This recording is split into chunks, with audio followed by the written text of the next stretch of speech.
Aqui estamos nós de volta para continuarmos a leitura das Sagradas Escrituras. Opa, o cabo fez um barulhinho aqui.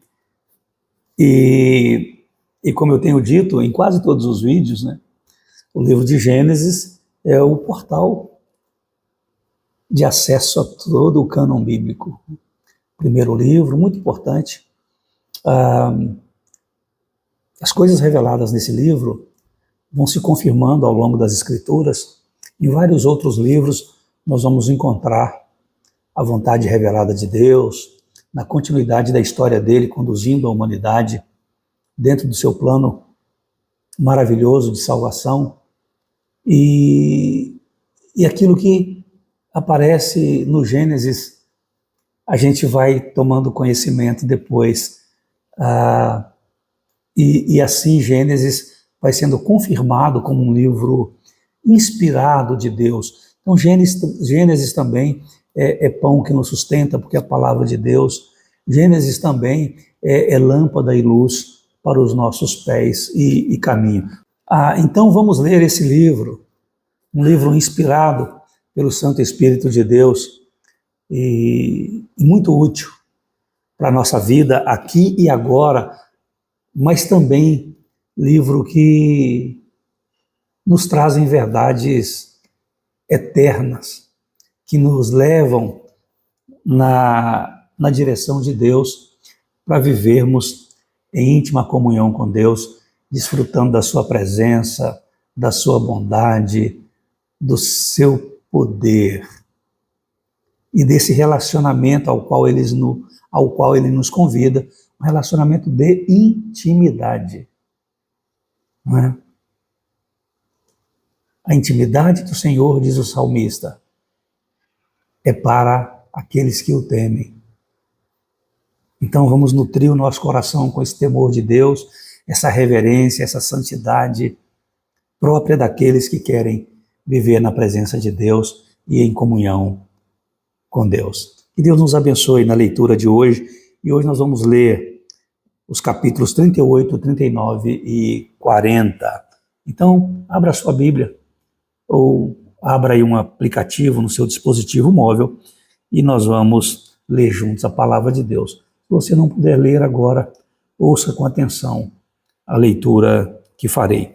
Então, capítulo 38, o primeiro de hoje, Judá e Tamar. Aconteceu por esse tempo que Judá se apartou de seus irmãos e se hospedou na casa de um adulamita chamado Ira. Ali viu Judá a filha de um cananeu chamado Sua. Ele a tomou por mulher e a possuiu, e ela concebeu e deu à luz um filho, e o pai lhe chamou Er. Tornou a conceber e deu à luz um filho, e este deu à mãe o nome de Onã. Continuou ainda e deu à luz outro filho, cujo nome foi Selá. Ela estava em Quezibe quando o teve. Judá, pois, tomou esposa para Er, o seu primogênito. O nome dela era Tamar. Er, porém, o primogênito de Judá, era perverso perante o Senhor, pelo que o Senhor o fez morrer. Então disse Judá a Onã: possui a mulher de teu irmão, cumpre o levirato e suscita descendência a teu irmão.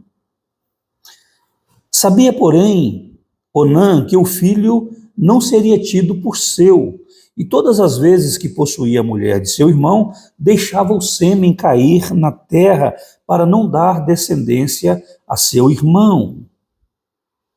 Isso, porém, que fazia era mal perante o Senhor, pelo que também a este fez morrer. Então disse Judá a Tamar, sua nora: permanece viúva em casa de teu pai até que Selá, meu filho, venha a ser homem.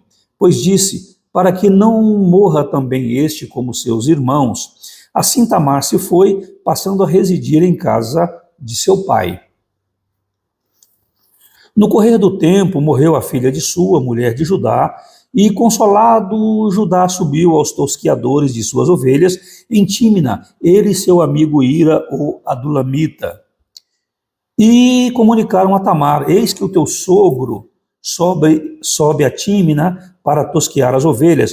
Então ela despiu as vestes de sua viuvez e cobrindo-se com um véu, se disfarçou e se assentou à entrada de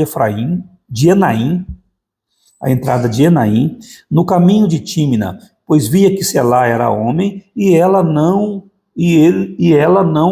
lhe fora dada por mulher. Vendo-a Judá, teve-a por meretriz, pois ela havia coberto o rosto. Então se dirigiu a ela no caminho e lhe disse: Vem, deixa-me possuir-te, porque não sabia que era sua nora. Ela respondeu: O que me darás para coabitares comigo? Ele respondeu: Enviar-te-ei um cabrito do rebanho. Perguntou ela: Dar-me-ás penhor até que eu mandes? Respondeu ele: Que penhor te darei? Ela disse: O teu selo, o teu cordão e o cajado que seguras. Ele, pois, los deu e a possuiu, e ela concebeu dele. Levantou-se ela e foi, tirou de sobre si o véu e tornou as vestes da sua viuvez. Então enviou Judá o cabrito por mão do Adulamita, seu amigo, para reaver o penhor da mão da mulher, porém não a encontrou. Então perguntou aos homens daquele lugar: Onde está a prostituta cultual que se achava junto ao caminho de Enaim? Responderam: Aqui não esteve meretriz nenhuma. Tendo voltado a Judá, disse: Olha, não tenho olha, tiro olha. Não a encontrei, e também os homens do lugar me disseram: Aqui não esteve prostituta cultual nenhuma. Respondeu Judá: Que ela o guarde para si, para que não nos tornemos em opróbrio. Mandei-lhe com efeito o cabrito, todavia não a achaste. Passados quase 3 meses, foi dito a Judá: Tamar, tua nora, adulterou, pois está grávida. Então disse Judá: Tirai-a fora, para que seja queimada. E tirando-a, mandou ela dizer ao seu sogro: Do homem de quem são estas coisas eu concebi. E disse mais: Reconhece de quem é este selo, e este cordão, e este cajado. Reconheceu-os Judá e disse: Mais justa é ela do que eu, porquanto não a dei a Selá, meu filho, e nunca mais a possuiu. E aconteceu que, estando ela para dar à luz, havia gêmeos no seu ventre. Ao nascerem, um pôs a mão fora, e a parteira, tomando-a, lhe atou um fio encarnado, e disse: Este saiu primeiro. Mas recolhendo ele a mão, saiu o outro, e ela disse: Como rompeste saída? E lhe chamaram Pérez. Depois de sair o irmão, em cuja mão estava o fio encarnado, e lhe chamaram Zera. Capítulo 39. José na casa de Potifar. José foi levado ao Egito e Potifar, oficial de Faraó, comandante da guarda egípcio, comprou-o dos ismaelitas que o tinham levado para lá. O Senhor era com José, que veio a ser homem próspero e estava na casa de seu senhor egípcio. Vendo Potifar que o Senhor era com ele e que tudo o que ele fazia, o Senhor prosperava em suas mãos, logrou José mercê perante ele, a quem servia. E ele o pôs por mordomo de sua casa e lhe passou às mãos tudo o que tinha. E desde que o fizera mordomo de sua casa e sobre tudo o que tinha, o Senhor abençoou a casa do egípcio por amor de José. A bênção do Senhor estava sobre tudo o que tinha, tanto em casa como no campo. Potifar, tudo o que tinha, confiou às mãos de José, de maneira que, tendo-o por mordomo, de nada sabia, além do pão com que se alimentava. José era formoso de porte e de aparência. Aconteceu depois destas coisas que a mulher de seu senhor pôs os olhos em José e lhe disse: Deita-te comigo. Ele, porém, recusou e disse à mulher de seu senhor: Tem-me por mordomo o meu senhor e não sabe do que há em casa, pois tudo o que tem me passou ele às minhas mãos. Ele não é maior do que eu nesta casa e nenhuma coisa me vedou, senão a ti, porque és sua mulher. Como, pois, cometeria eu tamanha maldade e pecaria contra Deus? Falando ela a José todos os dias, que tentação, hein? E não lhe dando ouvidos para se deitar com ela e estar com ela, sucedeu que certo dia veio ele à casa para atender aos negócios, e ninguém dos de casa se achava presente. Então ela o pegou pelas vestes e lhe disse: deita-te comigo. Ele, porém, deixando as vestes nas mãos dela, saiu fugindo para fora. Vendo ela que ele fugira para fora, mas havia deixado as vestes nas mãos dela, chamou pelos homens de sua casa e lhes disse: vede, trouxe-nos meu marido, este hebreu, para insultar-nos. Veio até mim para se deitar comigo, mas eu gritei em alta voz. Mentirosa também, né? Ouvindo ele que eu levantava a voz e gritava, deixou as vestes ao meu lado e saiu fugindo para fora. Conservou ela junto de si as vestes dele, até que seu senhor tornou a casa. Então lhe falou segundo as mesmas palavras e disse: o servo hebreu que nos trouxeste veio ter comigo para insultar-me. Quando, porém, levantei a voz e gritei, ele, deixando as vestes ao meu lado, fugiu para fora. Tendo o Senhor ouvido as palavras de sua mulher, como lhe tinha dito, desta maneira me fez o teu servo, então se lhe acendeu a ira. E o Senhor de José o tomou e o lançou no cárcere, no lugar onde os presos do rei estavam encarcerados. Ali ficou ele na prisão. O Senhor, porém, era com José e lhe foi benigno, e lhe deu mercê perante o carcereiro, o qual confiou às mãos de José todos os presos que estavam no cárcere. E ele fazia tudo quanto se devia fazer ali. E nenhum cuidado tinha o carcereiro de todas as coisas que estavam nas mãos de José, porquanto o Senhor era com ele. E tudo o que ele fazia, o Senhor prosperava. Gênesis 40. José na prisão interpreta 2 sonhos. O último capítulo de hoje. Passadas essas coisas, aconteceu que o mordomo do rei do Egito e o padeiro ofenderam o seu senhor, o rei do Egito. Indignou-se Faraó contra os seus 2 oficiais, o copeiro-chefe e o padeiro-chefe, e mandou detê-los na casa do comandante da guarda, no cárcere onde José estava preso. O comandante da guarda pô-los a cargo de José para que os servisse, e por algum tempo estiveram na prisão. E ambos sonharam, cada um, o seu sonho na mesma noite. Cada sonho com a sua própria significação, o copeiro e o padeiro do rei do Egito, que se achavam encarcerados. Vindo José pela manhã, viu-os e eis que estavam turbados. Então perguntou aos oficiais de Faraó, que com ele estavam no cárcere da casa do seu senhor: por que tendes hoje triste o semblante?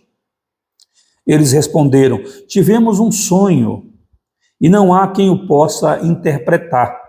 Disse-lhes José: porventura não pertencem a Deus as interpretações? Contai-me o sonho do copeiro-chefe. Então o copeiro-chefe contou o seu sonho a José e lhe disse: em meu sonho havia uma videira perante mim, e na videira 3 ramos. Ao brotar a vide havia flores, e seus cachos produziam uvas maduras. O copo de Faraó estava na minha mão. Tomei as uvas e as espremi no copo de Faraó, e o dei na própria mão de Faraó. Então lhe disse José: esta é a sua interpretação. Os 3 ramos são 3 dias. Dentro ainda de 3 dias, Faraó te reabilitará e te reintegrará no teu cargo, e tu lhe darás o copo na própria mão dele, segundo o costume antigo, quando lhe eras copeiro. Porém, lembra-te de mim quando tudo te correr bem, e rogo-te que sejas bondoso para comigo, e faças menção de mim a Faraó, e me faças sair desta casa. Porque de fato fui roubado da terra dos hebreus, e aqui nada fiz para que me pusessem nesta masmorra. Agora o sonho do padeiro-chefe. Vendo o padeiro-chefe que a interpretação era boa, disse a José: eu também sonhei, e eis que 3 cestos de pão, alvo me estavam sobre a cabeça, e no cesto mais alto havia de todos os manjares de Faraó, arte de padeiro, e as aves os comiam do cesto na minha cabeça. Então lhe disse José: a interpretação é esta: os 3 cestos são 3 dias. Dentro ainda de 3 dias, Faraó te tirará fora a cabeça e te pendurará no madeiro, e as aves te comerão as carnes. No 3º dia, que era aniversário de nascimento de Faraó, deu este um banquete a todos os seus servos, e no meio destes reabilitou o copeiro-chefe e condenou o padeiro-chefe. Ao copeiro-chefe reintegrou no seu cargo, no qual dava o copo na mão de Faraó, mas ao padeiro-chefe enforcou, como José havia interpretado. O copeiro-chefe, todavia, não se lembrou de José, porém dele se esqueceu. E assim concluímos a leitura de hoje. Louvado seja o Senhor. Mais uma vez, eu agradeço a todos vocês por estarem aqui comigo nessa jornada de leitura das Escrituras. Mas vamos juntos também espalhando essa palavra, compartilhando esses vídeos para que ela chegue a muito mais pessoas. Que através de vocês esses vídeos criem asas e voem e abençoem muitas outras vidas, como tem abençoado as nossas. Obrigado por estar aqui, por já ser um dos nossos inscritos. E se você ainda não se inscreveu, aceite o meu convite e se inscreva em nosso canal. Até amanhã, se Deus quiser. Que Deus abençoe a sua vida, que Deus abençoe a sua casa, que Deus abençoe a sua família, em nome de Jesus.